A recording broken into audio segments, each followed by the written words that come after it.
everybody, welcome back to our channel. My name is Brittany and today I will be going over whether to shampoo your hair before your hair color or your up style.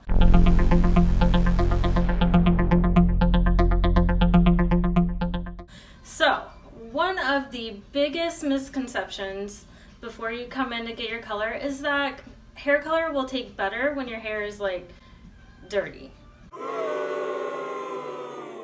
Not always the case. So just keep in mind, if your hair is to the point that you don't want to touch it, neither do we.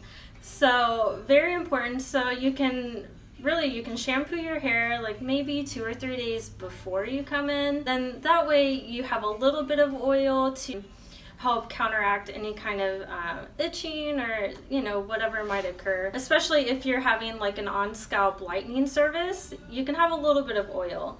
But if it's just like super grody and kind of icky, it can really prohibit the color from processing how it should, because it's going to act as like a repellent.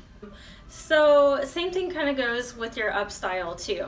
Just keep in mind, you don't want to come in with super fresh hair, so don't wash it that morning, but it is important to have clean, dry hair whenever you come in for your up style. That way we can prep your hair however we want and add in any kind of dry shampoo to give us the grit and texture that we actually need, instead of working with an oily or like heavy product buildup. So yes, clean, dry hair for your up style, clean, dry hair for your color too. So that way we can just jump right in and get started with whatever service you're having done. Thank you for tuning in, and be sure to click the subscribe button, and also in the comments you can put any kind of requests that you have for our next videos. Thank you!